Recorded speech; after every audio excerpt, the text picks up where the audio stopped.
Imagine standing before a wall of stone, solid, immutable, a barrier so absolute that no force of will or strength could ever move you through it. Now imagine being told that, in the smallest scales of reality, particles slip through such walls with a ghostly ease, that the impossible is not only possible, but routine. This is the world of quantum tunneling, where matter dissolves into probability, where the boundaries of existence itself can be quietly betrayed, and where the very fabric of the universe reveals that what we call impenetrable may be nothing more than an illusion. Electricity crackling through wires, nuclear fire burning at the heart of the stars, even the devices you are watching this film upon, all of them, in one way or another, depend upon this silent rebellion of the quantum world. Without tunneling, your phone would not exist, the sun would not shine, and life itself could never have been born. But with tunneling, reality becomes something far stranger than we ever dared to imagine. A place where particles refuse to obey, slipping through barriers as if they were shadows walking through smoke. This is no cheap parlor trick, no sleight of hand. It is the universe whispering a deeper truth. That matter is not matter at all, but a haze of possibilities, probabilities stretched across space and time. The classical world, the one we live in, where cars stop at walls and bullets stop at armor, is the exception. The quantum world beneath is the rule, and it is ruled not by certainty, but by chance. For centuries, humanity has worshipped order. Newton's laws gave us a clockwork universe, each gear turning in predictable rhythm. Yet here, in the subatomic depths, the gears come loose. Here, barriers do not bind, walls do not hold. It is as if reality itself were porous, leaking possibility from one side to the other. Consider this. In the nucleus of every atom around you, protons and neutrons are locked together by forces so powerful they defy our comprehension. Yet sometimes particles escape. They slip past impossible barriers, decaying into new forms of matter, unleashing radiation into the world. This too is tunneling, nature's quiet rebellion against its own rules. The effect is so strange, so unthinkable, that the first scientists to observe it recoiled in disbelief. It was as though the universe had broken its own covenant of logic. But tunneling did not vanish when ignored. It persisted, resurfacing in experiment after experiment, until the impossible had to be accepted as truth. And so we arrive here, at the threshold of the unknown. A place where the walls between worlds no longer seem so firm. A place where the question is not, how is this possible? But what else then is possible? Picture a particle approaching a barrier, say, an electron striking a thin layer of metal. Classical physics insists there are two options. The particle bounces back, or it is stopped. But in the quantum world, the electron does not play by these rules. It becomes a wave, smeared across space, and part of that wave seeps into the barrier, like ink bleeding into paper. Most of it reflects, yes, but some of it, improbably, appears on the other side. The electron has tunneled, not broken through, but become possibility itself, slipping past a wall that should have been absolute. It is as though the universe itself leaves a back door open, a hidden passage that only chance can unlock. And the strangest truth of all, this happens not rarely but constantly. The sun overhead burns because of tunneling, protons merging against forces that should have repelled them forever. The circuits inside your computer hum because of tunneling, electrons sliding through semiconductors in ways that classical physics forbids. Even radioactive decay, the slow ticking of atoms as they transform into something new, depends upon tunneling. The ordinary is haunted by the impossible. So the question becomes, if reality allows this, what else might it allow? Could a human ever tunnel through a wall? Could information or consciousness or even entire worlds? The odds, physicists remind us, are impossibly small, astronomically so. But remember, tunneling itself was once thought impossible too. And perhaps that is the true terror and the true wonder.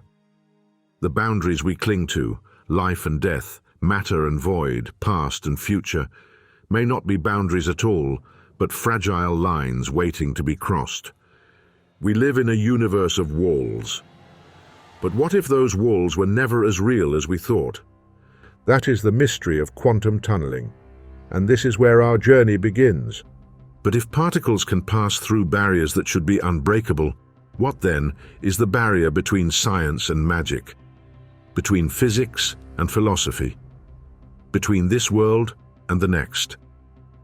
The story we are about to tell does not have answers carved in stone. It has questions whispered through the fabric of existence, questions that will follow you long after this film ends. Because once you know that walls can fall, you will never look at the world in quite the same way again. Imagine for a moment a world without mystery, a world where every stone falls in the same way, every star moves according to an exact law, and every action produces a consequence that could be calculated with infinite precision. This is the classical world, the realm of Newton, Galileo, and Descartes. A universe of certainty, of clocks ticking in perfect rhythm, of causes leading neatly to effects. It is the world that gave us locomotives and cathedrals, compasses and cannons, and the illusion that nature is nothing more than a grand machine. In this ordered domain, barriers were absolute. A cannonball striking a fortress wall would bounce back, shatter, or crumble into dust, but it would never seep through stone and emerge whole on the other side. A river might carve a canyon over centuries, but the rock resisted with stubborn determination, reminding us that matter was solid, unyielding, and predictable. This was the bedrock of reason, the framework on which humanity built its confidence that the universe could be understood, tamed, and mastered. To step back into the 17th century is to enter the triumph of this worldview. Newton's laws of motion described how planets dance around the sun, how apples fall from trees, how tides rise and fall. With these laws came the conviction that if we only knew enough, if we had the positions of every atom, the forces between them, we could predict the future with terrifying accuracy. Pierre-Simon Laplace, a French mathematician, once imagined an intelligence vast enough to hold all this knowledge. Such a being, he said, would see past, present, and future all at once, as if time itself were laid bare before its gaze. This vision is seductive, and for centuries it seemed unshakable. The Industrial Revolution roared upon it. Steam engines, railways, printing presses, all of them operated on the assumption that the universe was a vast machine, and human ingenuity was the art of learning to turn its gears. If barriers existed, they were to be broken with hammers, dynamite, or steel. The very word impossible was banished from the vocabulary of progress. And yet beneath this confidence lay an arrogance that would not go unpunished. For nature is not a machine, it is a labyrinth. And in its darkest passages the rules of Newton no longer applied. But before we descend into that abyss, we must understand why the classical worldview was so intoxicating. It gave humanity control. It allowed us to predict eclipses, to build bridges, to calculate the path of cannon fire. It promised safety in knowledge. If the universe was a grand clock, then there was no mystery, only ignorance waiting to be dispelled. It also gave us walls, firm, immovable, unshakable walls. Matter was matter, energy was energy. A ball either had the strength to leap over a hill or it did not. There was no in-between, no slipping through, no ghosts wandering where they should not be. If you encountered a barrier, you respected it. If you wanted to overcome it, you applied more force. But force was always finite, and some walls were simply unyielding. This philosophy of walls extended beyond physics. It became a way of seeing the world. Morality was divided into right and wrong, reason into true and false, the natural into possible and impossible. Walls everywhere, defining and constraining human thought. We were trained to believe in limits as absolutes, and the classical world justified this belief with every apple that fell, every planet that circled, every stone that stood firm. And yet, cracks had already begun to show. Even in Newton's time, certain mysteries gnawed at the edges of certainty. Why did light behave sometimes like a wave, rippling and bending through space, and other times like particles darting across the void? Why did atoms, the very building blocks of matter, refuse to collapse under their own electric charges? Why did stars burn for billions of years when simple calculations suggested they should have extinguished long ago? These questions lingered, unsettling whispers beneath the ticking clockwork, but for centuries they were ignored. The world of certainty was too comforting, too powerful. It explained too much and gave us too much to let go. Humanity clung to Newton's universe like a sailor clutching the mast in a storm, believing that even if the winds howled, the mast would not break. But then, in the late 19th century, something happened. Reality rebelled. Electrons did not move the way they were supposed to. Atoms refused to behave as simple orbits of tiny spheres. Light, when split through double slits, created ghostly patterns of interference that defied explanation. The universe, when probed at smaller and smaller scales, revealed a secret. The walls of the classical world were not solid at all. They were illusions. They wavered, they shimmered, and sometimes particles walked straight through them as if they had never been there. And so, the stage was set for a revolution unlike any the world had ever known.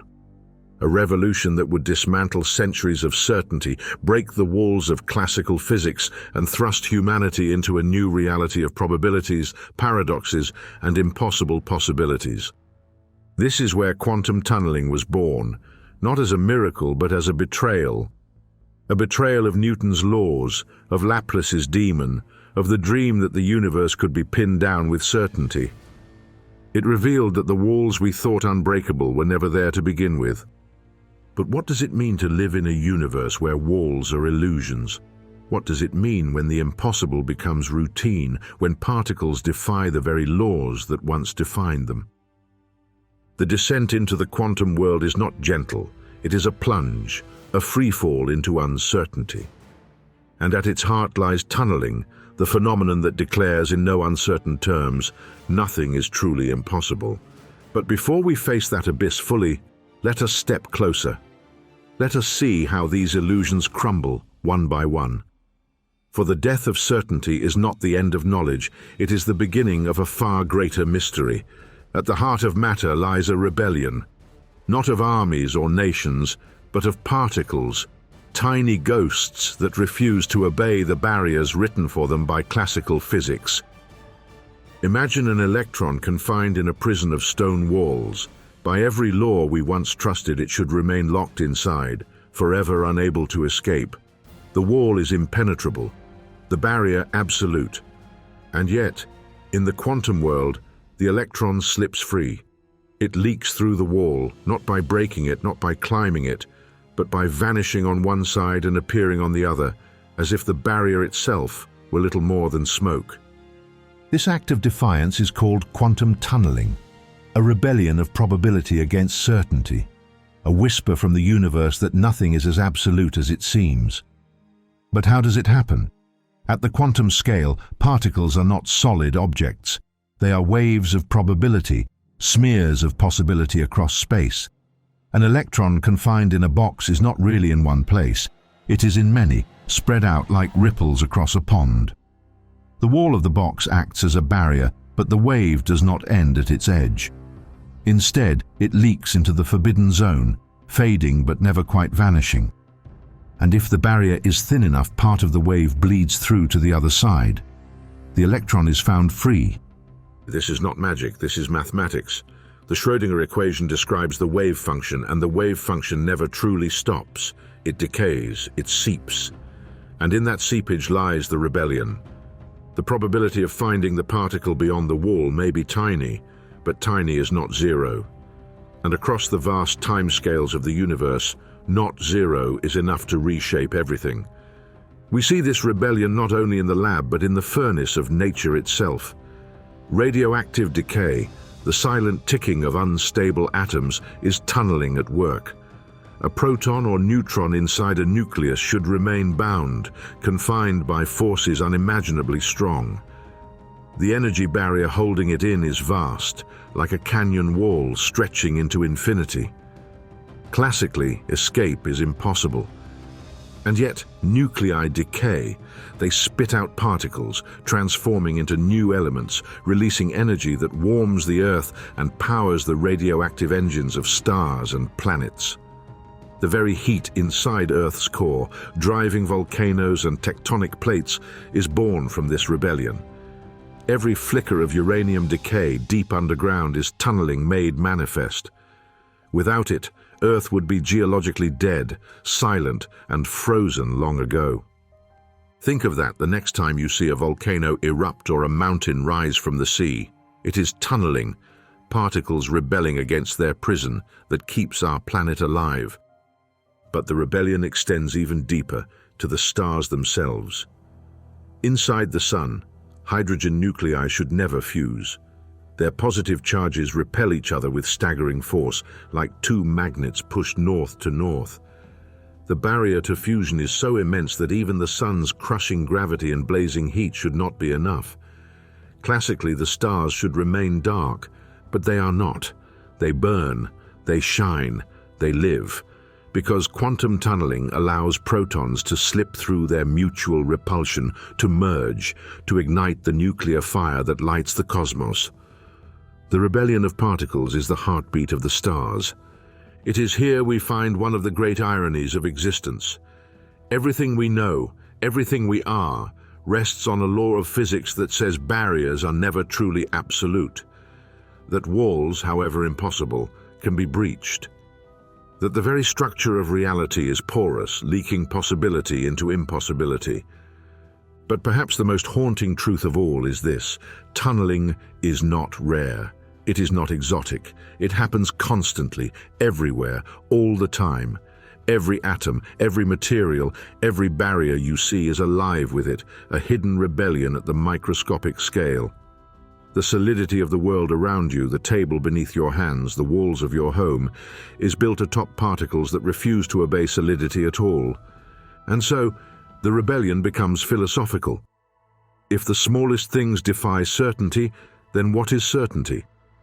If barriers are never absolute, then what is permanence? If the foundations of matter itself are porous, what does that say about the permanence of worlds, of stars, of us? In tunneling, we glimpse a universe not of strict walls, but of blurred edges. A universe where impossibility is only improbability, and improbability is never zero. And it is in those thin cracks of possibility that life, light, and history itself find room to exist. The rebellion of particles is not a threat, it is a gift. Without it, there would be no radioactive decay to warm the Earth, no fusion to light the stars, no chance for atoms to build complexity, no chance for consciousness to emerge. It is rebellion that allows existence to flourish. But rebellion always leaves questions in its wake. If particles can slip through walls, what other barriers might they cross? Could electrons tunnel not only through stone, but through time itself? Could consciousness somehow ride on these quantum rebellions to breach walls we cannot yet imagine? Such questions hover like shadows at the edge of science. For now, tunneling remains confined to the realm of particles. But its lesson is clear: nothing is truly confined. Not forever. And so we leave this chapter with a paradox. Particles should not escape, but they do. Stars should not burn, but they do. Reality should not yield, but it does. And if even the smallest things disobey, what does that say about the nature of the universe itself? Picture a scientist staring at a chalkboard in despair. Equations cover the surface, meticulous, rational, exact. Every symbol insists upon a single truth: a particle should not pass through a barrier it lacks the energy to overcome. The math is unyielding. And yet, in the laboratory, reality whispers a different story. Detectors flash when they should remain silent. A particle appears where no path exists. Something has slipped through the wall. This was not merely a strange quirk, it was heresy. The foundations of physics were built on the idea that barriers were barriers.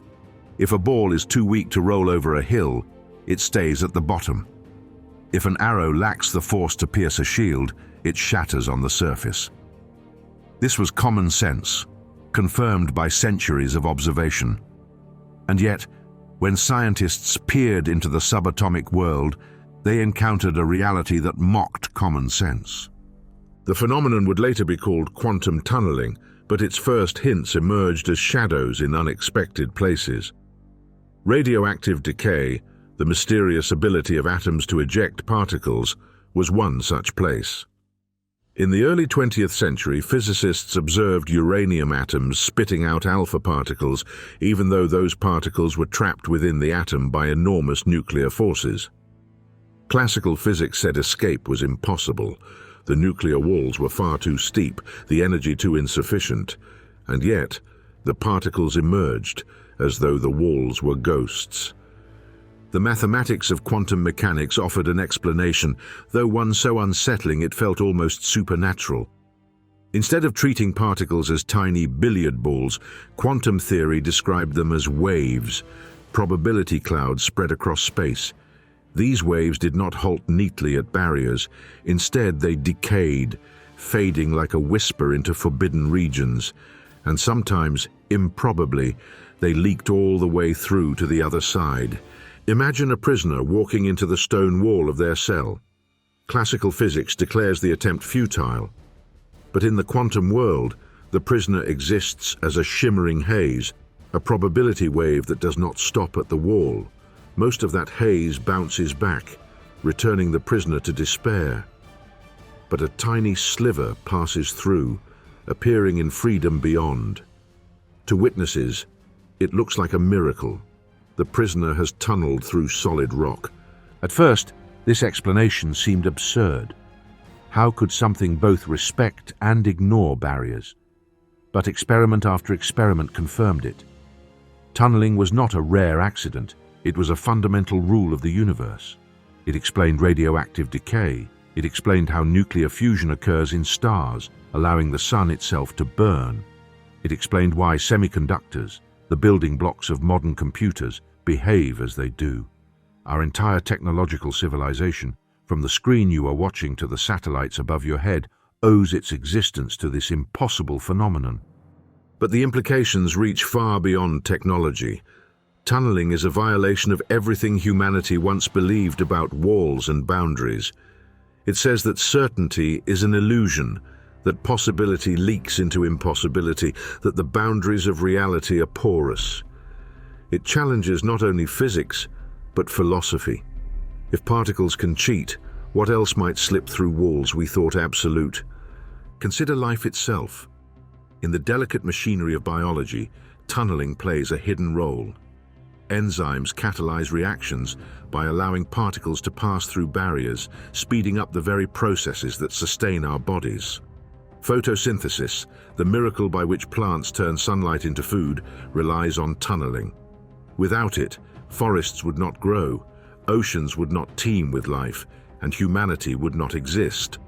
The more we search, the more tunneling appears, not as a rare exception, but as a quiet law of nature.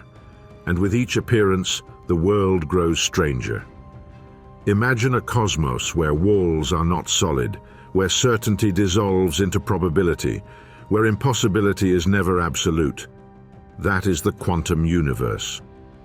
Yet there is something even more unsettling. Tunneling is unpredictable. We cannot say when an atom will decay, when a particle will escape, when the impossible will happen. We can only calculate probabilities. The universe, once thought to be a clockwork of certainties, is instead a casino of chance. Laplace's dream of perfect prediction lies in ruins. But this ruin is also a revelation, for within it lies freedom. The freedom of nature to surprise us, to slip past our expectations, to reveal truths more wondrous than we dared imagine. Tunneling is not a violation of nature's laws, it is nature's deeper law, whispering that the impossible is not forbidden, only improbable. And so, the paradox becomes a philosophy. If particles can cross barriers they should not, what does that say about us? About the barriers we face, walls of circumstance, of fate, of fear. Are they as solid as we believe, or do they too shimmer with hidden probabilities waiting for us to tunnel through? The story of tunneling is not only a story of physics, it is a story of possibility. It teaches us that certainty is brittle, that reality is porous, that what we call impossible may simply be improbable. But we are only at the beginning of this descent. The more deeply we probe, the stranger tunneling becomes. It is not only particles that slip through walls, but entire truths, entire possibilities. In the quantum labyrinth, even cause and effect begin to blur, and time itself may become a wall through which something passes. The chalkboard of certainty is gone. In its place is a shimmering haze, a probability wave that leaks into forbidden spaces. And as we follow it, we too cross the threshold, from a world of walls into a universe where nothing is absolute. In the early decades of the 20th century, physics was in turmoil. The clockwork certainties of Newton were crumbling. Quantum mechanics, still in its infancy, had begun to whisper of worlds stranger than imagination. Waves that were particles, particles that were waves, probabilities that governed the fate of matter itself. And then came the most audacious whisper of all, the idea that particles might pass through barriers as though walls were smoke. It was an idea so unsettling, so offensive to common sense, that even the physicists who glimpsed it hesitated to believe. Yet a handful of visionaries dared. They saw what others could not, that the universe was far more porous than anyone dared admit. One of them was a young Russian émigré named George Gamow. In the 1920s, Gamow studied radioactive decay, the mysterious process by which atoms spit out alpha particles. Classical physics insisted that these particles were trapped.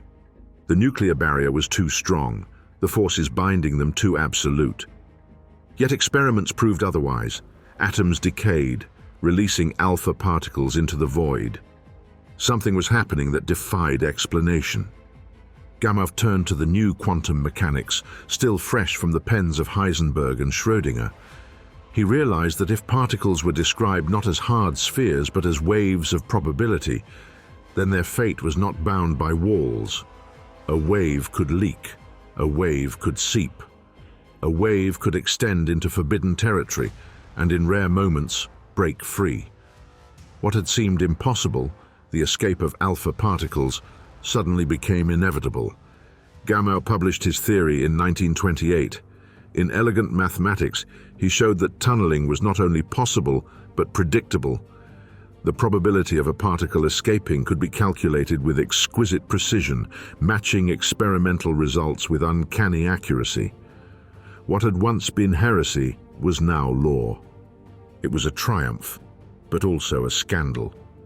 Gamow's work suggested that nature itself cheated, that barriers were illusions, that matter could not be contained. Many recoiled, but the evidence was undeniable. Quantum tunneling had been born, not in speculation, but in proof. Gamow's insight reshaped physics. Suddenly, radioactive decay was no longer a mystery. The sun's fusion fire, too, could be explained. Protons tunneled through their mutual repulsion, merging to ignite the stars. The impossible was the engine of existence, but Gamow was not alone. Around the same time, Ronald Gurney and Edward Condon, working in England and America, independently reached the same conclusion. They too saw that alpha decay was tunneling, that quantum waves could slip past barriers. Three minds, separated by oceans, converged on the same impossible truth. History would remember Gamow as the flamboyant prophet of tunneling, a man with a taste for bold ideas. He later went on to speculate about the Big Bang itself, co-authoring a paper that seeded the very concept of the expanding universe. But it was his tunneling theory that first announced him as a visionary. someone willing to stare into the abyss of absurdity and see a deeper law. The courage of these pioneers cannot be overstated. To say that particles passed through walls was to defy every instinct of the human mind. It was to declare that reality was stranger than madness. Yet without their audacity, tunneling might have remained an unexplained curiosity, dismissed as noise or anomaly. Instead, it became a cornerstone of modern physics. And with it came a shift, not only in science, but in philosophy. For if particles could defy barriers, what of human understanding itself? What walls in our thinking were illusions? What other impossibilities might dissolve under scrutiny? In lecture halls, Gamow's equations spread like wildfire. Students gasped at the implications.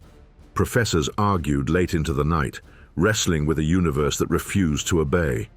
And beyond academia, the ideas seeped into culture, into philosophy, into the way we see ourselves. The walls were no longer safe, the world was no longer solid.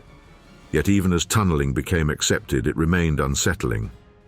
For it was not an exception. It was everywhere, in radioactive decay, in the burning of stars, in the circuits of transistors yet to be invented. The impossible had become routine. The scandal had become law. This, then, is the legacy of the visionaries who first dared to believe. They showed us that the universe is not bound by walls, but haunted by probabilities. They gave us a language for the impossible, a mathematics for miracles. They opened a door that can never be closed. And yet, their triumph was not the end of the story, it was only the beginning. For if tunneling could explain radioactive decay, what else might it explain?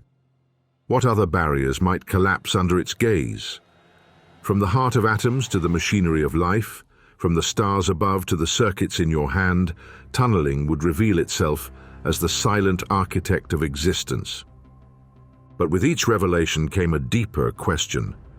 If particles could slip through walls, what did that say about the nature of reality itself? Were the walls ever real, or were they only illusions in the first place? The pioneers handed us not certainty, but paradox. They gave us a universe where boundaries dissolve, where impossibility is an illusion, where matter itself is ghostly.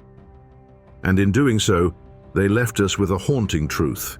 That reality is far stranger than we can imagine, and perhaps stranger than we can endure. Gamow once joked that physics was the art of the impossible. But beneath the laughter lay a revelation that shook the world. For once you admit that particles can pass through walls, the universe is never the same again.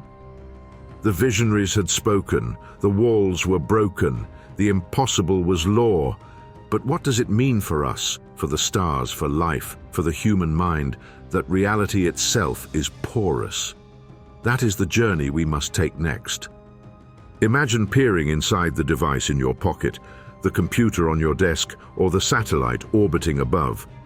At their heart, all these machines depend on a betrayal of reality. They should not work. And yet, they do. They work because of tunneling. The scandal of the early 20th century, the discovery that particles could slip through barriers, might have remained a curiosity, a strange footnote in the history of nuclear physics. But instead, it became the very bedrock of our technological age. Without tunneling, there would be no modern world. To understand why, we must descend into the labyrinth of semiconductors, those silent wafers of silicon that power every circuit, every computer, every network that defines our civilization. In classical physics, electrons should remain confined within materials, moving only under strict conditions of energy and force. But in the quantum world, electrons laugh at confinement. They tunnel. They appear on the other side of barriers, slipping past the boundaries that should stop them cold. This ghostly behavior is no rare accident, it is engineered. Transistors, the basic switches of all modern computing, rely on tunneling to control the flow of electrons. Billions of these transistors sit in your phone alone, opening and closing in quantum choreography to process information at unimaginable speeds. Every calculation, every signal, every video streamed into your home depends upon tunneling. Consider this irony. The very phenomenon once dismissed as absurd, once scandalized as impossible, is the invisible servant of the modern world. Every time you send an email, every time you navigate with GPS, every time you search for knowledge, you are depending on particles slipping through impossible walls. But transistors are only the beginning. Scanning tunneling microscopes, those strange instruments that allow us to see atoms themselves, depend explicitly on tunneling. A fine needle hovers above a surface, separated by a tiny gap. Classically, no current should flow. The gap is too wide, the barrier too strong. Yet electrons tunnel across, creating a measurable current that reveals the contours of individual atoms. Through tunneling, we do not merely build technology, we peer directly into the hidden architecture of reality. And there is more. Tunnel diodes, Josephson junctions, superconductors, all of them harness the impossible. The Josephson junction, for example, uses tunneling to allow superconducting currents to pass through insulating barriers without resistance. These devices power ultra-sensitive detectors, capable of hearing whispers from the cosmos itself, signals faint as starlight filtered through oceans of time. Everywhere we look, tunneling emerges not as a strange footnote, but as the hidden engine of progress. It is the silent partner of humanity's technological ascent, a ghostly hand guiding us forward. And yet, the most unsettling truth is this: we never conquered tunneling, we never tamed it. We simply learned to ride its wave, to trick it into serving us. Like sailors catching the wind, we cannot command it, but we can build our sails to catch it when it blows. But what does this mean? What does it say about our civilization, built upon a foundation of impossibility? We live in a world where walls should not fall, but they do. Where barriers should confine, but they leak. Where the devices in our pockets, the satellites in orbit, the very power of the internet exist because particles refuse to obey the laws we once trusted. Philosophically, this raises a haunting question: how much of our world rests on illusions? If our greatest machines function only because reality betrays itself, then what does truth mean at all? What is solidity? What is certainty, when the very stones of existence prove porous under scrutiny? There is a strange humility in this. For all our mastery, all our technology, we are not rulers of reality. We are collaborators with its strangeness. We have not bent the quantum world to our will. We have only learned to whisper along with its secrets. And yet this collaboration has changed everything. Tunneling gave us the digital age. It gave us vision into the atomic world. It gave us the ability to simulate the beginnings of stars in laboratories, to build detectors that catch the breath of dying galaxies, to peer into the most forbidden corners of existence. Still, the story of tunneling in technology is not finished. At the bleeding edge of research, new machines are being born. Quantum computers, harnessing the bizarre logic of tunneling, promise to dwarf the power of classical machines, solving problems that would take ordinary computers longer than the lifetime of the universe. These devices do not simply use tunneling, they embody it. They are machines that thrive in uncertainty, that operate in the realm of probability itself. And so the question deepens. If tunneling allows our machines to defy the impossible, what other impossibilities await us? Could tunneling one day allow teleportation, the instant transmission of matter across barriers of space? Could it unlock new forms of energy, new dimensions of power? Could it even, in ways we cannot yet imagine, allow us to tunnel through the ultimate barriers, time, death, the boundaries of consciousness itself? For now, these are only whispers, speculations at the edge of science. But remember, tunneling itself was once dismissed as absurd, as madness. And yet here it is, woven into the very fabric of your life, silently turning on the lights of civilization. The machines that should not work do work. The barriers that should not fall do fall. And through it all, humanity marches forward, not as masters of certainty, but as apprentices to the impossible. But this is not merely a story of technology, it is a story of stars.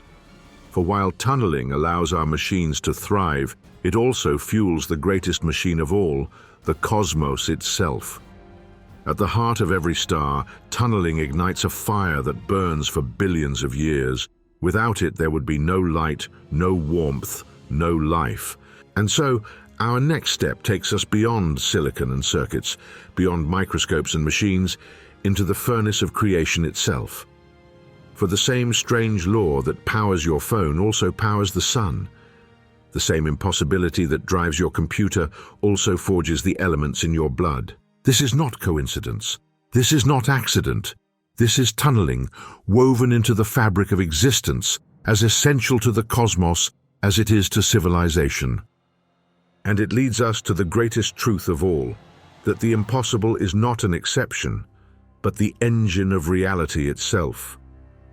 In a dimly lit room, a single switch is flicked. The bulb above hums and glows to life. It is such an ordinary action that we rarely pause to consider its deeper meaning. Yet hidden inside the circuits that make this simple miracle possible lies a ghostly trick of the universe, a betrayal of classical certainty that powers everything from the screen you are watching now to the vast unseen networks carrying voices, images, and thoughts across the globe. Without quantum tunneling, our civilization would not look the same. Indeed, it might not exist at all. It is strange to think that the very machines we depend on, smartphones, satellites, the internet, even the delicate instruments of science itself, are built on an impossibility. They should not work. By the logic of Newton and his descendants, by the rules hammered into us by centuries of mechanics, electrons should not pass through barriers they lack the energy to overcome. And yet, in the tiniest switches, in the delicate heart of every transistor, they do exactly that. The transistor is a humble device, no larger than a grain of sand, yet billions of them reside inside a single microchip. They are the true engines of the digital age, replacing vacuum tubes with something smaller, faster, and infinitely more reliable. But the transistor's power relies on tunneling. Imagine a gate closed to particles that do not have the strength to climb it. Classical physics says they stop. Quantum physics whispers something stranger. They seep through. Not always, not predictably, but enough that entire architectures of computation become possible. This bleeding of probability across barriers allows semiconductors to manipulate electrons with breathtaking precision. The on and off of every logic gate, every binary digit, is the result of probabilities stacked atop one another. Civilization rests on switches that should not switch, barriers that should not yield. The machine is haunted by uncertainty, and yet out of that uncertainty comes order, structure, information. The paradox of the quantum is that what appears fragile on the scale of the individual particle becomes robust when multiplied billions of times over. And so our world is quietly built upon a cosmic betrayal. The skyscrapers of finance, the empires of media, the grids of power, they all emerge from tunneling.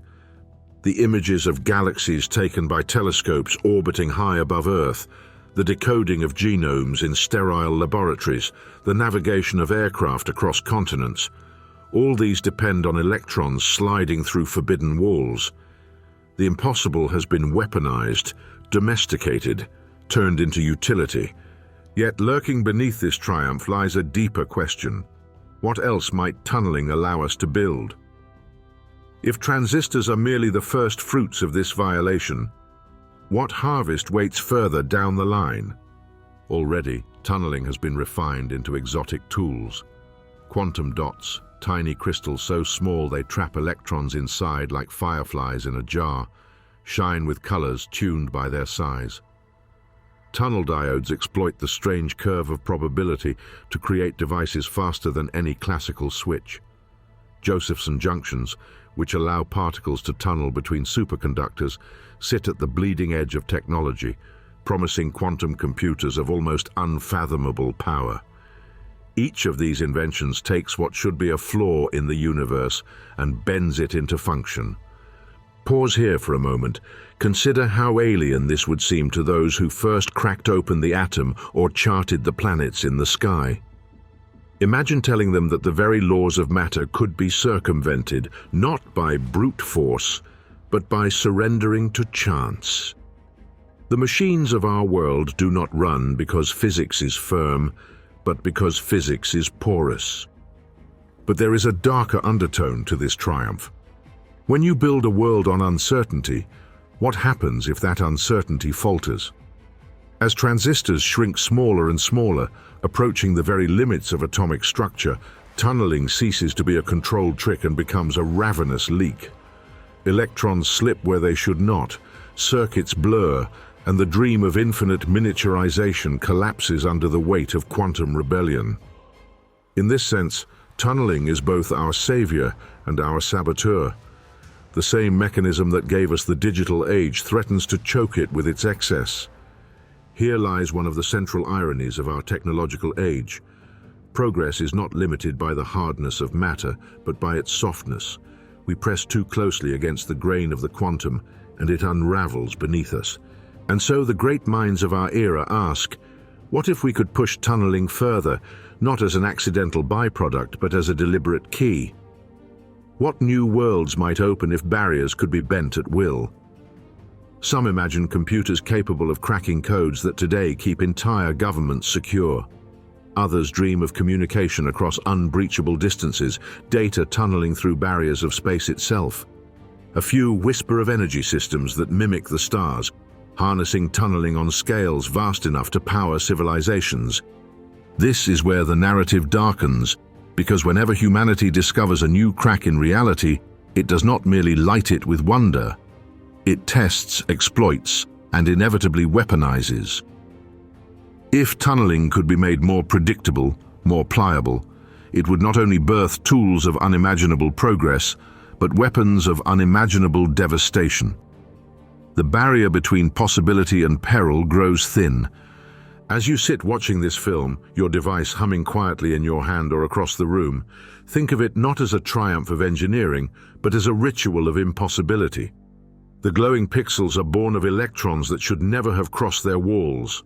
Every letter, every image, every stream of data that flows to you is a reminder that reality itself has been coerced into service. Our machines are built upon violations, and our world is balanced precariously on their success. But if tunneling builds our civilization, the cliffhanger is this. What else might it build? What doors remain unopened? What walls remain untested? For if electrons can slide through impossible barriers, then so too might larger dreams and darker shadows. The question lingers. Are we merely at the beginning of tunneling's story, its simplest chapter? Or have we already trespassed too far into the forbidden, unable to control what lies ahead? High above us, the sun blazes in silence. Its light bathes our world. Its warmth sustains every forest, every ocean, every life that breathes. Yet for all its radiance, the sun is also a paradox. By the rules of classical physics, it should not burn as it does.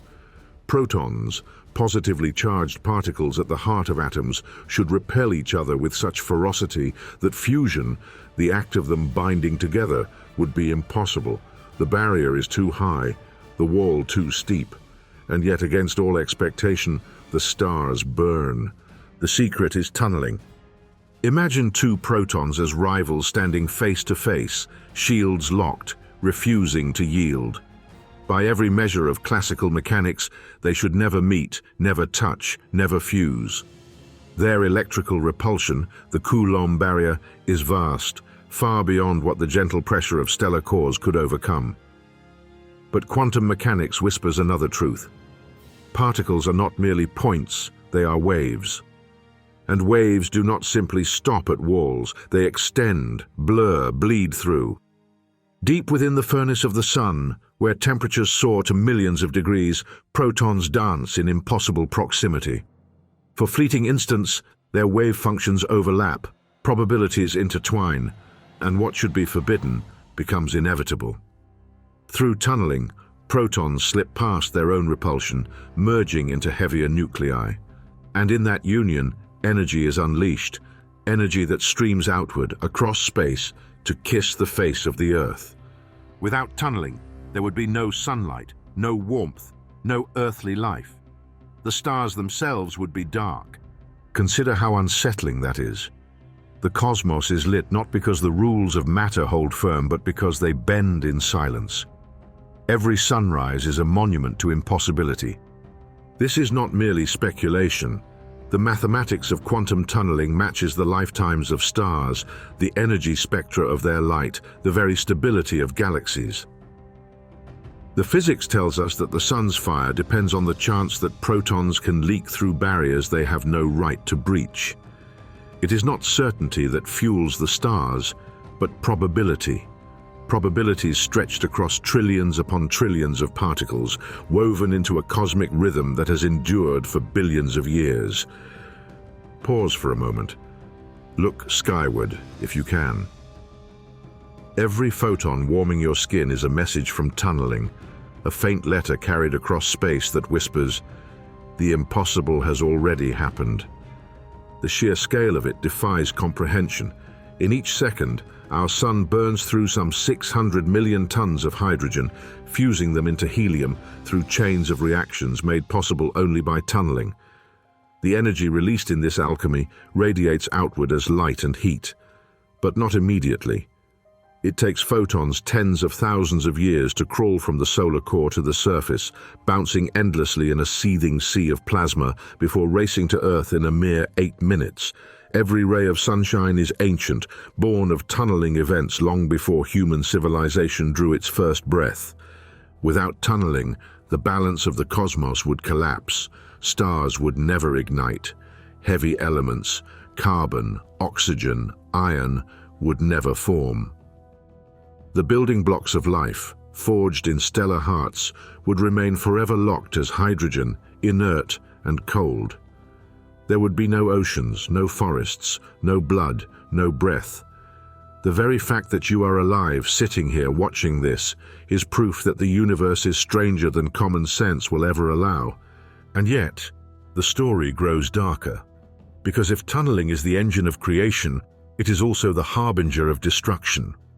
Radioactive decay, the quiet ticking of unstable nuclei, is another face of the same phenomenon. Particles tunneling out of atomic prisons, releasing energy in sudden bursts, shaping the lifespans of elements and the radiation that sweeps across space. Tunneling is not merely a gift, it is a reminder that the laws of nature are porous and that life balances delicately atop those leaks. Philosophically, one might ask, does the universe endure because it is solid or because it is fragile? We imagine stars as eternal furnaces, but their lifespans are finite, written in the language of tunneling probabilities. The sun will one day exhaust its fuel, collapsing into a white dwarf, its nuclear heart stilled forever. Other stars, larger and fiercer, will meet more violent ends. Supernovae, black holes, the scattering of heavy elements across galaxies. And yet all of it, every star's birth, life and death, rests on the same unlikely violation, particles seeping through walls they should never cross. What a terrifying thought. Our universe is not underwritten by certainty, but by chance. The cosmos itself exists because the improbable is not impossible. And so the sun becomes more than a ball of plasma. It is a living metaphor for the human condition. Against odds, against barriers, against impossibility itself, existence burns. But here lies the cliffhanger, the retention spike that draws us deeper into the mystery. If tunneling is what makes the stars ignite, could it also be the key to igniting something far closer to home? Humanity dreams of replicating fusion, building miniature suns on Earth to power our civilizations with the same processes that light the heavens. Already, experiments push against the barriers, striving to recreate tunneling's alchemy inside magnetic cages of plasma. But can we truly harness the same fragile violation that fuels the cosmos? The question echoes through laboratories across the world. Can the improbable be domesticated? Can we build engines of starlight here on Earth? Or will the very nature of tunneling, unpredictable and ghostly, remain forever beyond our grasp? The stars tell us it is possible, but the stars also remind us of the cost. For now, we stand in the light of an ancient fire, a fire that should never have ignited. We live because walls can be breached, because probabilities can be stretched, because the impossible sometimes wins. But as we look toward the future, toward our attempts to wield tunneling on our own terms, the question grows darker.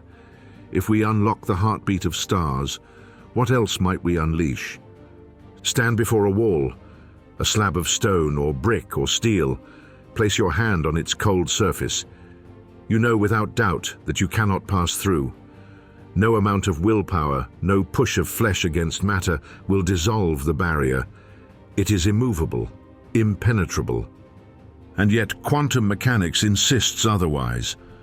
If you were reduced to the scale of particles, stripped of mass into a wave of probability, the story would change. Just as electrons fade through barriers in semiconductors, just as protons tunnel to fuse in the heart of stars, so too could you. The mathematics tells us that there is always a non-zero probability, however vanishingly small, that you could appear on the other side of that wall. Why then do you not? Why are we not constantly drifting through solid objects like ghosts in our own homes? The answer lies in scale. At the level of atoms and particles, tunneling is common. Electrons seep through barriers billions of times every second inside your body, inside every circuit board, inside the very chemistry of life. But when probabilities are multiplied across the near-infinite particles that make up something as large and complex as a human being, the odds collapse into absurdity. Imagine rolling dice, not once, but trillions of times. Quantum tunneling is like rolling an endless sequence of perfect sixes in a row. For a single particle, improbable, yet inevitable given enough chances. For a human body with its galaxies of atoms, the odds of tunneling through a wall are so astronomically low that you would have to wait longer than the age of the universe itself, longer than stars will burn, longer than galaxies will exist, for it to occur even once. And so, solidity is not absolute, it is statistical. The wall is not a fortress of certainty, but a fortress of improbability. This is where science collapses into philosophy. If the impossible is simply the improbable stretched thin, then what does it mean for our sense of reality? Do we live in a world of absolutes or a world of tolerances? Perhaps nothing is truly impossible, only vanishingly unlikely. There is something both terrifying and liberating in that idea. Terrifying because it means solidity is an illusion, order a fragile construction. The ground beneath your feet is not unbreakable, it is merely unlikely to betray you. Every barrier you see is a wall of chance, not certainty. Liberating because it suggests the universe is porous in ways we can barely imagine. That cracks exist in every edifice, that possibility seeps through even the most imposing walls. To return to the wall before you, imagine it again. At the atomic level, the barrier is not a monolith, it is a lattice, a vibrating sea of particles themselves ruled by probability, each one smeared into waves that brush against one another. The wall is less solid than you believe. It is a statistical field and you yourself are another. Your atoms press against its atoms and, though the probabilities are infinitesimal, the door is never fully closed. But if tunneling is real, if it shapes the microcosm, then why should it not shape us? Why should we, bound together in flesh, not be swept into the same rule? Because improbability is a tyrant at large scales. Every particle that makes you must tunnel in the same direction, at the same instant, with flawless alignment. A single misfire, and you remain trapped. It is the cosmic equivalent of flipping an infinite stack of coins and having everyone land on its edge. Still, the idea haunts us. If impossibility is never truly impossible, then what else do we assume to be fixed that is in truth only improbable? And here lies the paradox that binds the human scale. We are creatures of certainty. We survive because walls hold, because ground supports, because probability collapses into near permanence at our level of existence. And yet, the very forces that allow us to live, the tunneling that ignites the stars, the electrons that seep through barriers to fuel life and technology, are reminders that certainty is a fiction. This paradox has long fascinated physicists and philosophers alike. If we are made of particles that obey quantum laws, then are we not at our core ghost-like beings of probability? Is our solidity nothing more than an illusion stitched together by overwhelming odds? The question spirals further. If matter is porous, what of time? If barriers are statistical, what of death? If improbability is the true law of reality, then what are we to make of permanence itself? Retention spike. Consider this. Right now, inside your own body, quantum tunneling is happening. Electrons are crossing forbidden zones in your cells, fueling reactions that keep you alive. Your very heartbeat is synchronized with violations of classical rules. You are living proof that impossibility leaks into reality, moment by moment. So perhaps the wall is not the paradox. Perhaps we are. We stand as beings of certainty, built from forces of uncertainty. We cling to the solidity of stone and steel, even as our atoms drift and smear like shadows. We believe in permanence, even as we are composed of fleeting probabilities. And that is the human-scale paradox. We live in a world of walls, yet we are made from a universe where walls do not hold. But the paradox deepens. If tunneling is impossible for us at human scales, then could it be possible for something else? Something not bound by flesh and blood, but by different rules of existence. Could consciousness itself, that slippery flame of awareness, find cracks to seep through in ways matter cannot? We return to the question we cannot escape. If walls are porous at the smallest levels, then what is truly unbreachable? And with that question, we step toward the next frontier, where matter is not solid at all, but a haunted wave, smeared across barriers like a ghost. If we are built from such waves, then perhaps solidity was never real to begin with. Imagine trying to hold water in your hand. It slips through your fingers, impossible to pin down, obeying no fixed shape. Now imagine that water was not water but matter itself, the very stuff of your body, of the walls around you, of the stars above. This is what the mathematics of quantum mechanics whispers. That matter is not solid at all. It is a wave. Not a wave in the way the ocean churns, but a wave of probability, a haunting abstraction that describes not where something is, but where it might be. An electron circling an atom is not a tiny ball orbiting like a planet. It is a haze, a ghostly smear, existing everywhere it is allowed and fading into nothing where it is not. This is the haunted wave. Every particle is described not by certainty, but by a function, a delicate equation that charts possibility. It tells us the chance of finding a particle in one place or another, as though the universe is written in probabilities instead of absolutes.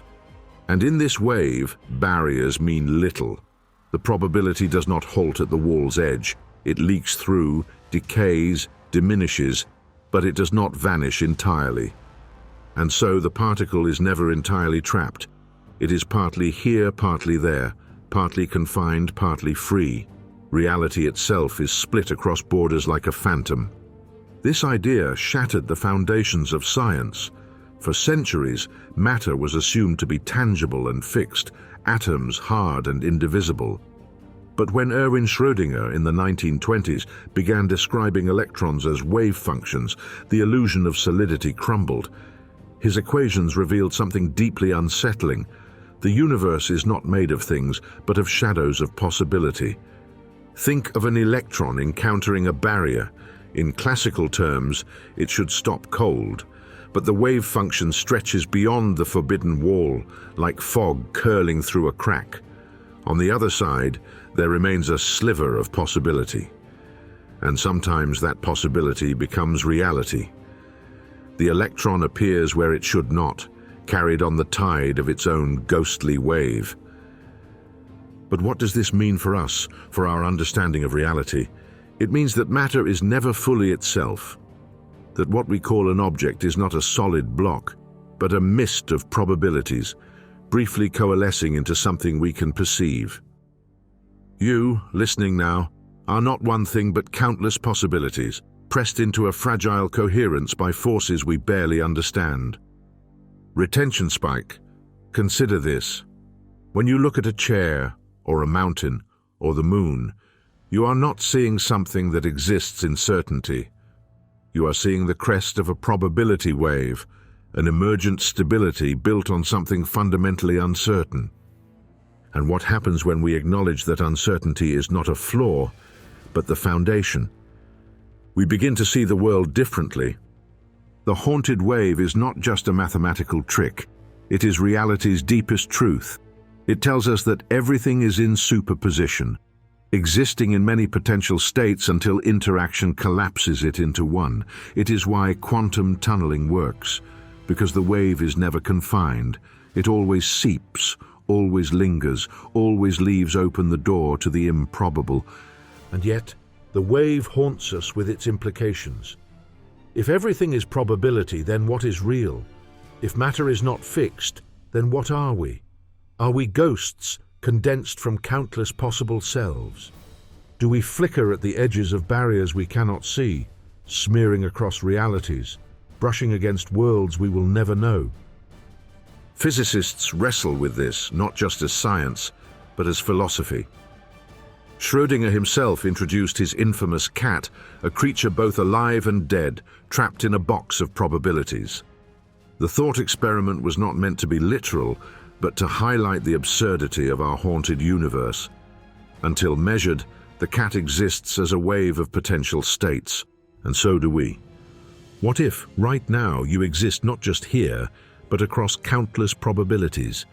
What if your life is a wave function, branching and decaying, only appearing singular when observed? This is not mysticism, it is mathematics. The haunted wave does not respect the comfort of absolutes. It paints reality as a spectrum of mights and maybes, never as certainties. Philosophical twist. Perhaps this is why existence feels fragile, why time feels fleeting, why our lives feel like shadows cast on a wall. We are, quite literally, shadows of probability made flesh. And what happens when those shadows encounter barriers? They seep, they linger, they refuse confinement. Quantum tunneling is simply the haunted wave taking its due, smearing across the forbidden, insisting that possibility never dies. Imagine the implications. A particle does not vanish when it meets a wall. Part of it continues, diminished but present, haunting the other side. In a sense, nothing is ever entirely blocked, nothing ever wholly confined. Every barrier leaks, every wall is porous. Even death, that ultimate wall, may not be absolute. If matter itself cannot be bound, then what of the energy that animates us? The haunted wave asks questions we cannot yet answer. Why does reality choose one outcome over another? Why does the wave collapse at all? What is the mechanism that turns possibility into fact, dream into flesh? Some physicists suggest consciousness plays a role, that the act of observing forces reality to decide. Others insist the collapse is illusory, that every possibility exists branching into parallel worlds. In one, the cat lives. In another, it dies. In all, the wave continues. But here in this world, the haunted wave remains our guide, the map of what is possible, the ghost that defines matter. Without it, tunneling would not exist, stars would not burn, and we would not be here. And yet the wave continues to trouble us. It reminds us that solidity is an illusion, that permanence is a story we tell ourselves to fend off the abyss. It tells us that we are not fixed beings, but fluctuations, smears of probability collapsing into fleeting moments of coherence.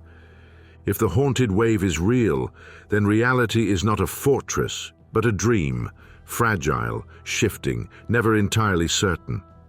And if reality is a dream, then what happens when we push against its walls? Do we awaken to something else? Cliffhanger. The wave does not merely haunt matter, it may be the key to unlocking technologies and futures that defy imagination, tools that bend probability itself. What if the ghost in the wave is not a limitation, but a doorway? There are doors in physics that are not meant to open, and yet tunneling has already proven that some do not stay closed. The haunted wave seeps through barriers, and humanity, ever restless, has learned to follow. What began as a mystery in the heart of atoms has become a tool, a key that can unlock not only machines but perhaps the very structure of reality itself. But like all keys, it is double-edged. Consider the transistor, born from quantum tunneling, which shrank computers from the size of rooms to the size of your hand. Consider Josephson junctions, where particles tunnel between superconductors, enabling circuits of exquisite sensitivity. These were not accidents of nature. They were deliberate attempts to wield tunneling, to shape the improbable into the inevitable. Humanity has already turned probability into progress. And now we wonder, what more can this key open? The first answer is computation. Quantum computers, still in their infancy, rely on the principles of tunneling and superposition. Unlike classical machines, which march predictably through ones and zeros, quantum machines balance on the razor's edge of probability, calculating with all possibilities at once. They are powered by delicate arrangements, qubits, that can tunnel between states, creating interference patterns that solve problems classical logic could never touch. The promise is staggering. A quantum computer could simulate molecules in full detail, revolutionizing medicine and chemistry. It could solve optimization problems beyond the reach of supercomputers, reshaping finance, logistics, and even artificial intelligence. And perhaps most unsettling, it could tear open the cryptographic shields that guard governments and economies, rendering today's codes obsolete in seconds. Already the whispers grow. The world's digital defenses may crumble the moment quantum tunneling is fully tamed. The very key that builds could also destroy. But the key is not confined to computation. It hints at teleportation. Not in the sense of bodies dissolving and reappearing across cities, but in the eerie reality of quantum teleportation, where the state of a particle is transferred instantaneously to another across any distance, without passing through the space in between. This too relies on the porousness of reality, on the way information leaks across barriers through entanglement and tunneling. The distance between particles becomes irrelevant. The wall of space itself is sidestepped. Today it is a fragile, experimental process used to send information between photons across laboratories. But tomorrow? Tomorrow it may mean unhackable communication, networks immune to interception. The quantum internet, born from tunneling's rebellion, could stitch the world into a web of absolute secrecy, or absolute control. And beyond communication lies something darker, time itself. In the mathematics of quantum tunneling, there are peculiar hints that particles sometimes arrive at their destination faster than they should, as though the act of tunneling allows them to bypass not only barriers of matter, but barriers of time. Some experiments suggest that tunneling particles traverse obstacles with an apparent superluminal speed, faster than light, faster than causality should allow. It is not teleportation, but it is unsettlingly close. Could tunneling one day be the key to manipulating time? Could it allow signals to move faster than light, unraveling the universe's most sacred law of causality? Could probability itself become a corridor through which tomorrow leaks into today? Most physicists recoil from such speculation, insisting that relativity still holds firm. And yet the mathematics gnaws at the edges of certainty, whispering that what we call impossible may merely be improbable. The double-edged key gleams, because in every promise lies peril. Quantum computing may cure disease, but it may also collapse economies. Quantum communication may protect privacy, but it may also create states of perfect surveillance. Tunneling through time may offer glimpses of futures yet to come, but it may also unmoor cause and effect itself. This is the paradox of progress. The very same key that opens one door may lock another, or worse, shatter the frame entirely. And yet humanity has never turned away from a key once it was discovered. We lit fire and burned forests. We split the atom and scarred the earth. We cracked the code of life itself and began to rewrite it. Tunneling will be no different. The double-edged key will be used. The only question is how, and at what cost. Retention spike. Think of this. Every time you send a text, stream a video, or stare into a glowing screen, you are already using tunneling's key. You are touching the improbable, turned practical. You are carrying in your hand a technology that should not exist, born of particles slipping through walls they should never cross. The double-edged key is not in the future, it is already here. And so the story tightens. Tunneling is not just a scientific curiosity, not just a stellar furnace, not just a ghostly wave. It is a door. And doors, once opened, never fully close. But the question that lingers is this. If tunneling is a key, then what exactly does it unlock? Is it a tool for progress, or a Pandora's box of catastrophes? Can probability be bent without breaking the fragile fabric of reality itself? The haunted wave has already shown us that matter is not what it seems. The double-edged key now asks us whether we should dare to use it. Cliffhanger: if tunneling is a key, then perhaps it does not only open doors within our world, perhaps it opens doors into others. What if every particle that vanishes into forbidden space is not merely slipping through matter, but into a parallel reality brushing against our own? What if the rebellion of particles is not a rebellion at all, but a handshake across worlds?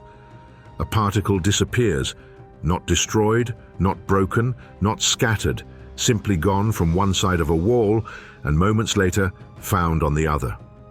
To us, it looks like a trick. To physics, it is quantum tunneling. But there is a question that lingers, an echo that refuses to fade. Where was the particle while it was gone? The mathematics says it never vanished. Its wave function stretched across the barrier, fading, decaying, until part of it emerged on the far side. But to the human mind, to the imagination haunted by gaps, another possibility arises. What if tunneling is not simply a crossing of barriers within our world, but a crossing between worlds?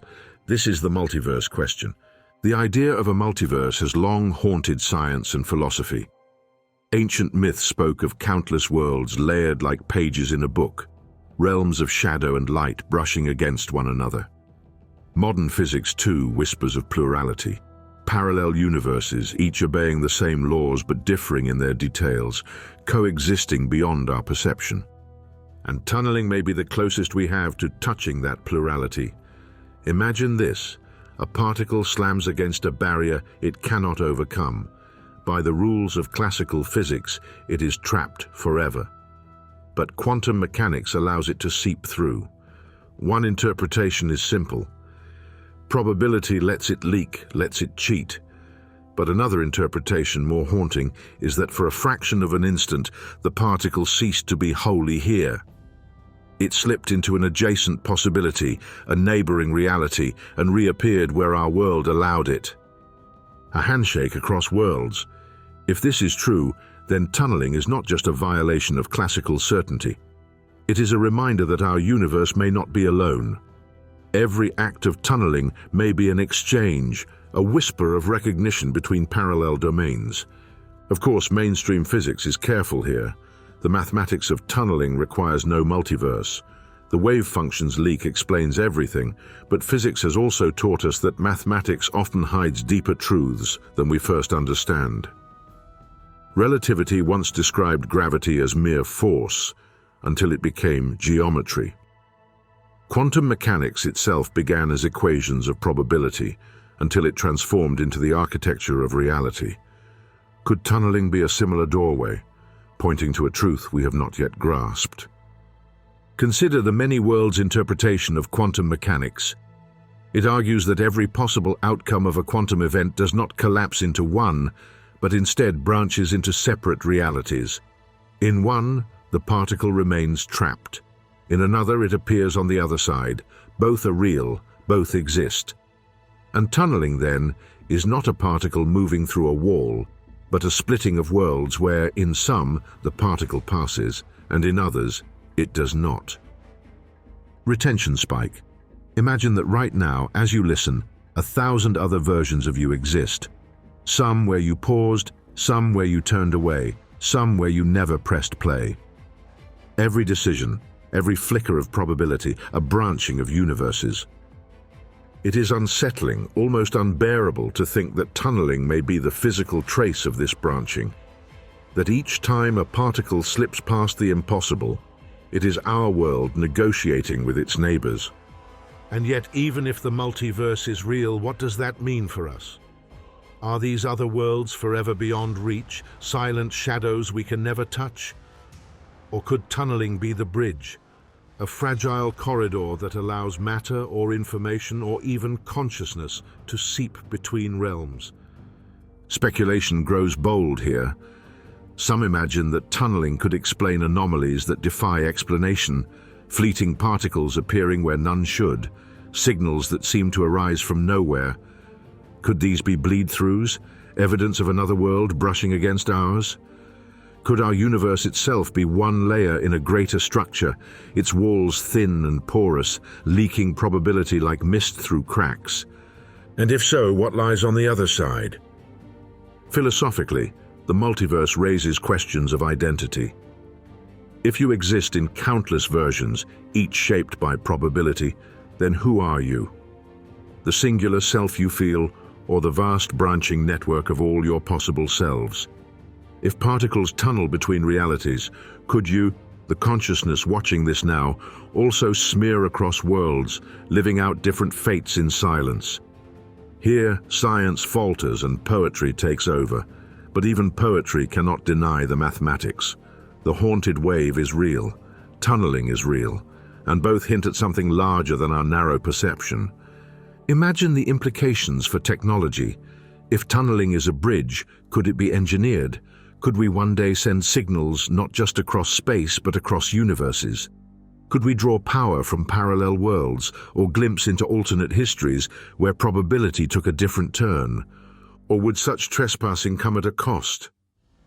The double-edged key once again glitters in the dark, because if tunneling is a handshake, then it is not just us reaching out, it is something else reaching back. And what if what lies across the wall is not a mirror but a stranger? The multiverse question does not demand an answer, it demands awe. Because whether tunneling is a ghostly trick of probability or the first evidence of infinite worlds, it changes how we see everything. Walls are not walls. Boundaries are not boundaries. Our universe may not be alone. And so we are left with this image, a particle vanishing into a wall and reappearing elsewhere. To science, it is tunneling. To imagination, it is something far more profound, a ripple through realities, a reminder that existence is never singular, never absolute. Cliffhanger.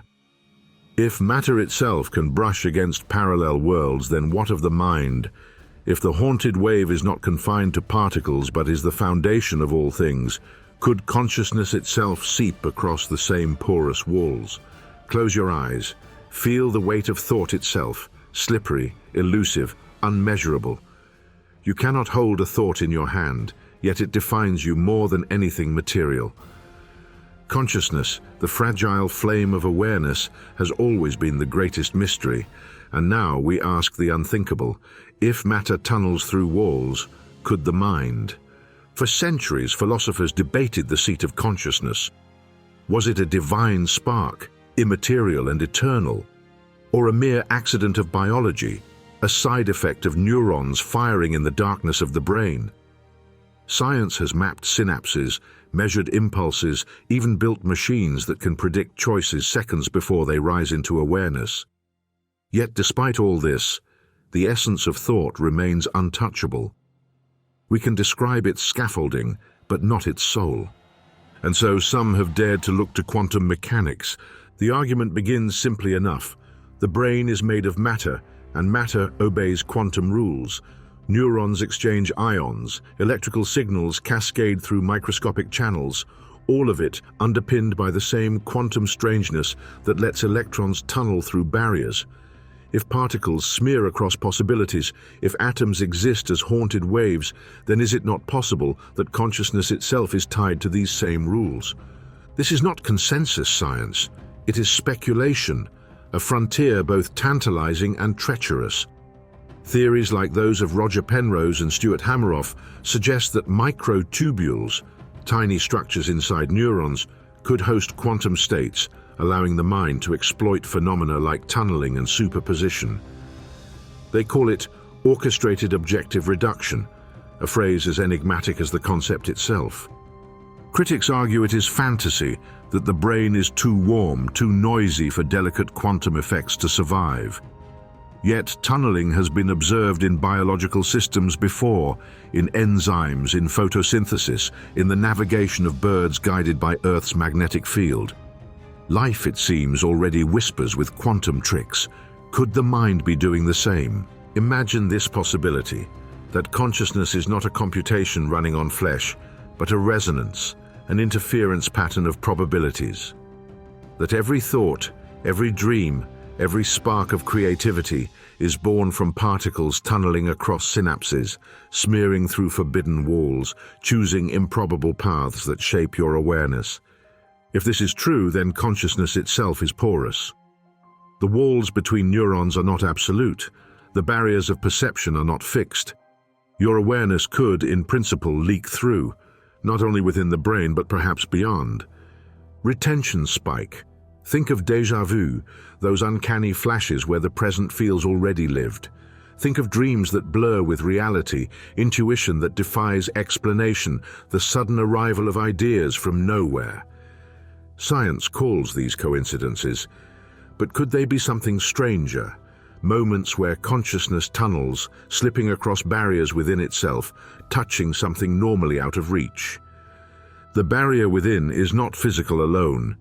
It is the barrier of self, of identity, of the separation between you and the world. But if the haunted wave of quantum mechanics underpins thought, then the self may not be as solid as we believe. Consciousness may not be trapped in the skull, but smeared like a probability cloud, half here, half elsewhere. Philosophically, this unsettles everything. If thought can tunnel, then where does it go? Does it slip into unconscious depths, stirring dreams and archetypes? Does it seep into a collective fabric, brushing against the minds of others? Or does it, impossibly, cross into parallel realities, tunneling through barriers that keep worlds apart? Here we teeter between science and mysticism, yet the mathematics does not forbid it. If particles can cross impossible walls, then why not the structures they compose?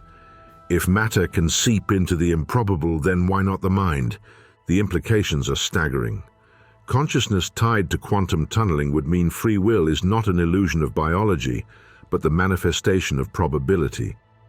Choice itself would be a quantum event, a collapse of waves that could have gone otherwise. It would mean your life is not a machine's output, but a dance of possibility, unique to you, unpredictable even in principle. And yet, the dangers of such speculation are clear.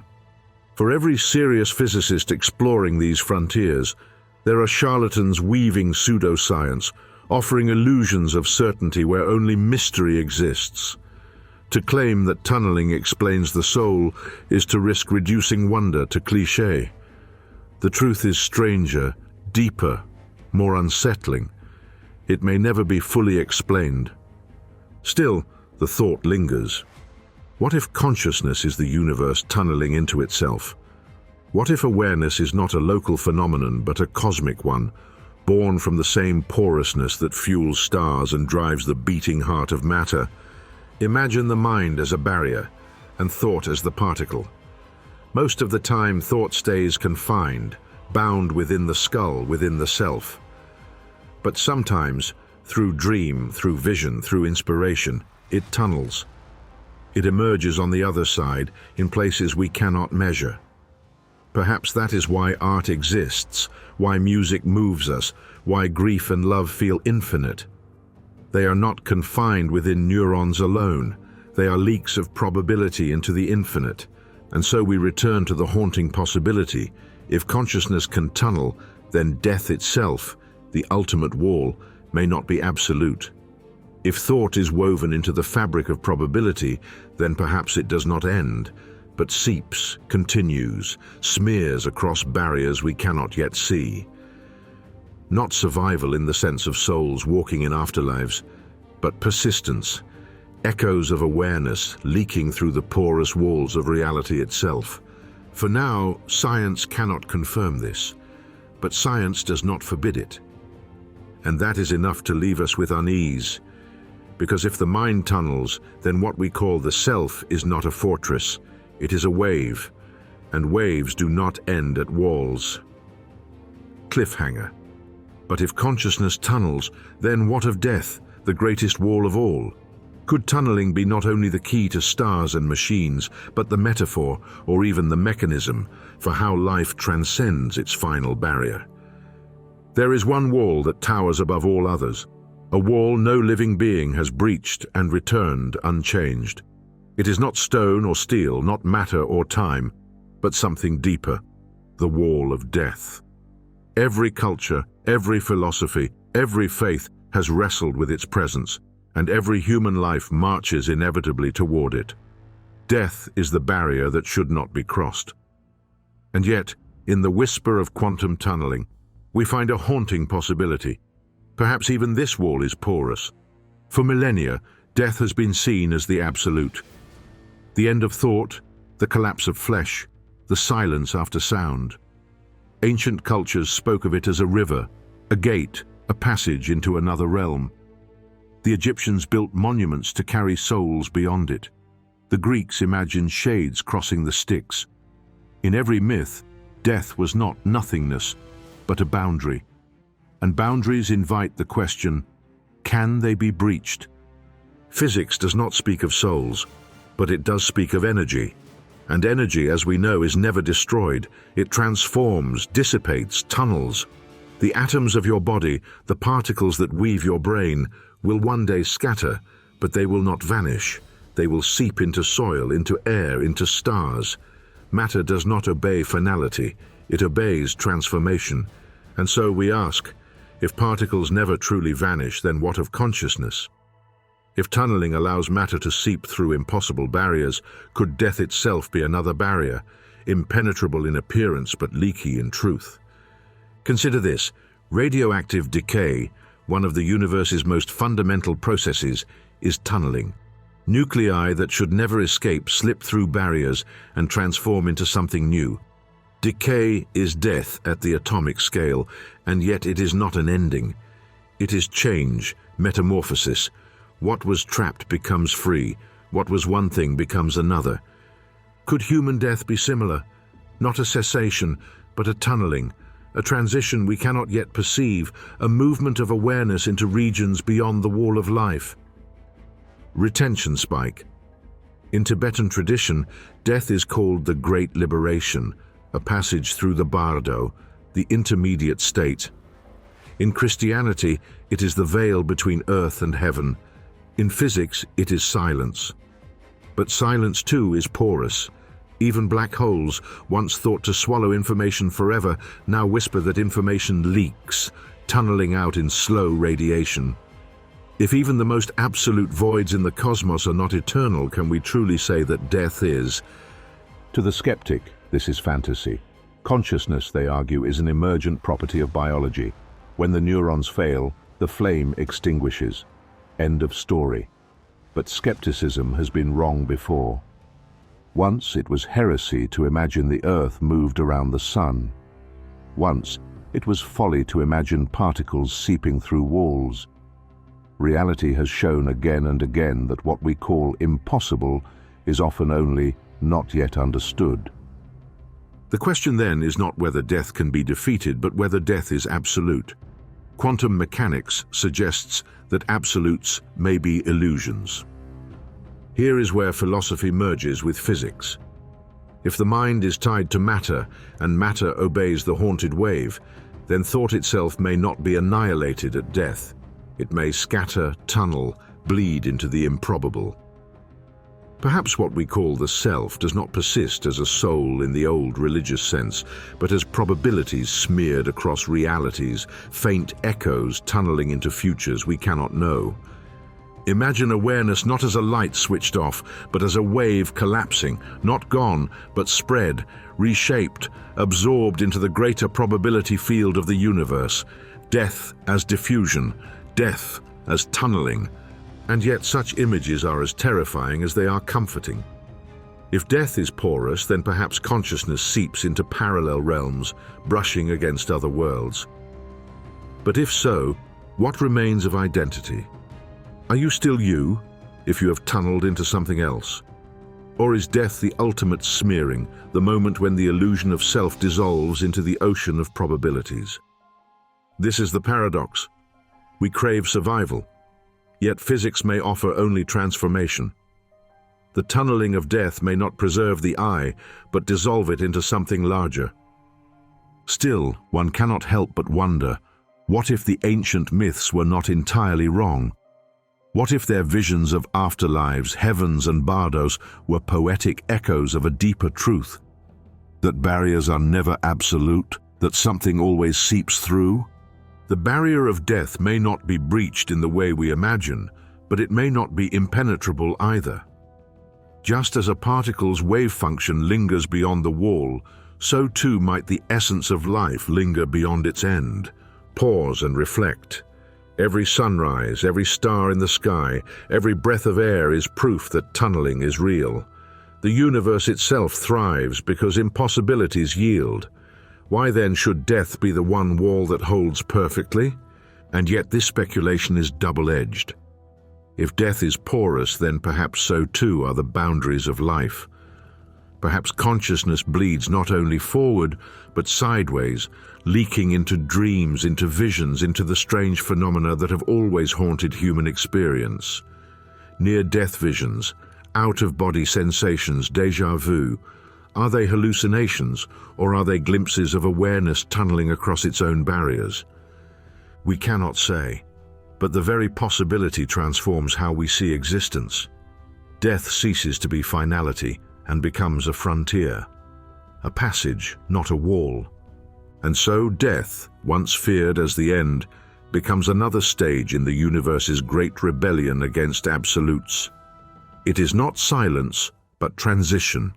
Not annihilation, but transformation. And if tunneling has taught us anything, it is that even the most impossible walls leak. But if death is porous, then what lies beyond? If barriers fail, then perhaps nothing is forbidden. Perhaps the final frontier is not stars or machines or even consciousness, but the forbidden itself, the frontiers humanity has only begun to touch. We live in an age when the impossible is no longer dismissed, but engineered. What was once the province of theory, of whispering mathematics on chalkboards, has become a tool in the hands of humanity. And nowhere is this more visible than in our attempts to grasp tunneling, not as a curiosity, but as a technology. We are no longer merely observers of the rebellion of particles.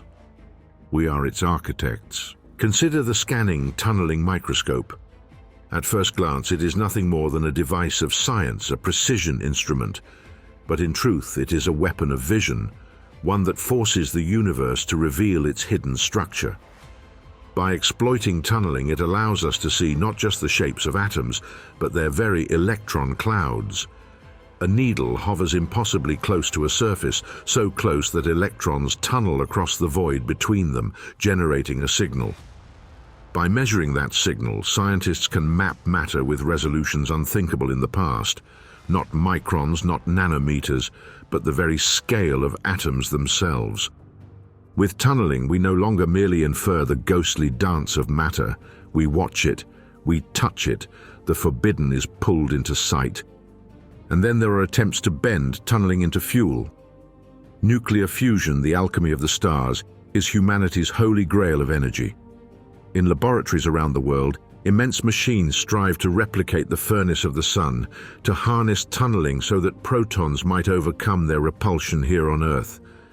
Vast magnetic fields trap plasma in shapes like stars bound within cages. Lasers strike fuel pellets with forces beyond imagination.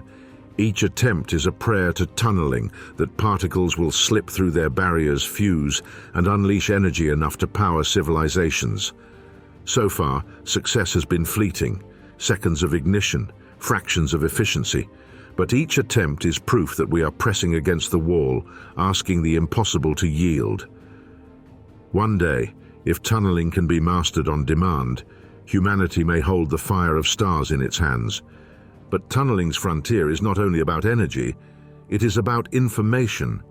Josephson junctions, where superconducting particles tunnel through barriers, form the heart of quantum computers.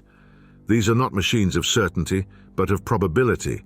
They do not compute in rigid ones and zeros, but in waves of possibility collapsing into answers no classical machine could reach. Already, quantum computers are solving equations that break the strongest codes, simulating molecules for new drugs, hinting at breakthroughs in fields from materials to medicine. And yet, in their fragile states, they remind us how thin the line is between progress and ruin. A single disturbance collapses their delicate superpositions. A stray vibration, a whisper of heat, and probability collapses into chaos. We are trying to build machines out of ghosts, and ghosts do not sit still. Retention spike. Pause for a moment. The screen you are watching this on, its microchips, its circuits, already relies on tunneling. The images before you are proof that the impossible has been tamed. And yet we are pushing further still, seeking not just to observe tunneling but to command it, to weaponize it, to bend it to our will. The danger grows in proportion, because every key can be turned both ways. Tunneling may grant us energy beyond fossil fuels, but it may also unleash powers too great to control. Tunneling may open networks immune to hacking, but it may also collapse the very foundations of privacy. Tunneling may reveal the building blocks of matter itself, but it may also unlock doors that should never be opened. The frontier of the forbidden is not only technological, it is philosophical. Each advance forces us to ask, what is a barrier? Is it an obstacle or an invitation? Are we trespassing against reality's boundaries, or simply discovering that they were never boundaries at all? Already, speculative technologies murmur at the edge of imagination.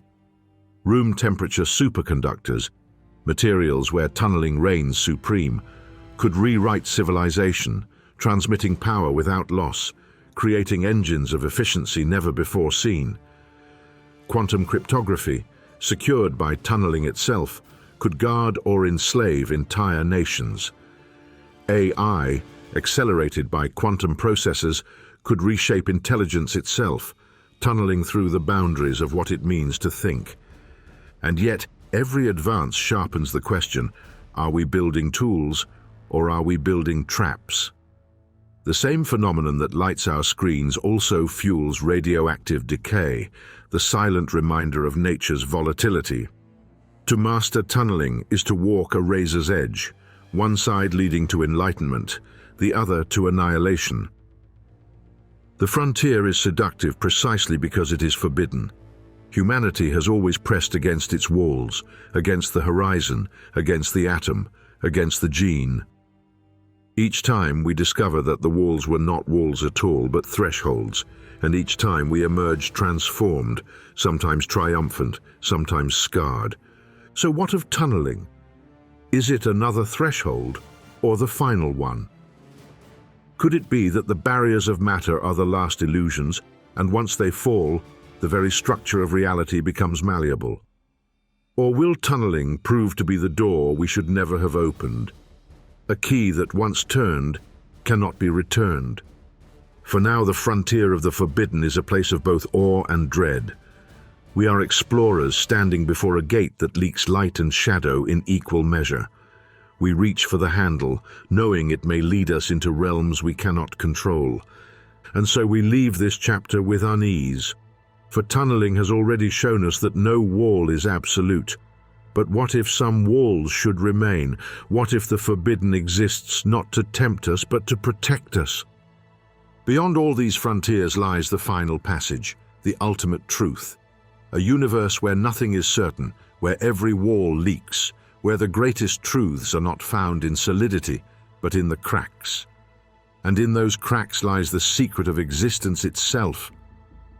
The universe has always been a house of walls, gravity walls, confining planets in their orbits, nuclear walls, binding protons in atomic prisons, biological walls, separating life from death. And yet, at every turn, tunneling has whispered the same truth. Walls are never absolute.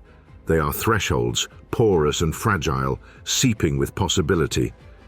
To understand tunneling is to see reality itself differently. What we call matter is not solid but spectral. What we call certainty is only probability pretending to be firm. What we call the impossible is only the improbable stretched thin across the fabric of time. We began with barriers that should not break, and yet they do. We saw particles rebel, slipping through walls that should have confined them forever. We traced the shock of early scientists, forced to confront a reality that was less fortress than fog. We followed probability itself, dice cast against infinity, and saw how improbability became the rule. We built machines out of ghosts, transistors and diodes powered by violations of certainty. We saw tunneling ignite the stars, setting suns ablaze across the cosmos. We confronted the paradox of human scale, where walls feel eternal, even as our atoms seep through barriers invisibly every second. We revealed the haunted wave, the ghostly mathematics that paints reality as smears of possibility. We held the double-edged key, computation, communication, even time itself, trembling before tunneling's rebellion. We asked the multiverse question, whether particles slip not only through barriers of matter but between worlds. We stared into the barrier within, daring to wonder if consciousness itself tunnels, seeping into dreams, intuition, and perhaps beyond death. And we stood before the final wall, mortality. We saw that even death may not be absolute, that like radioactive decay, it may only be transformation, a seepage into new forms we cannot yet perceive. Now we arrive at the final passage. What do we take from all of this? That our world is less certain than we believed. That permanence is an illusion. That solidity is a story we tell ourselves against the abyss. The deepest truth is that the universe thrives because its walls leak. Stars burn because they do what they should not.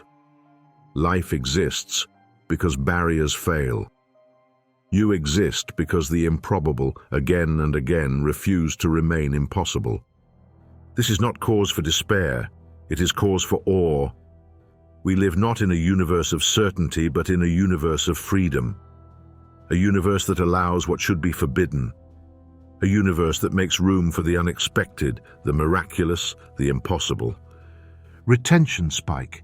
Think of your own life. Every choice you've made, every chance encounter, every fragile chain of coincidences that brought you here, watching this now.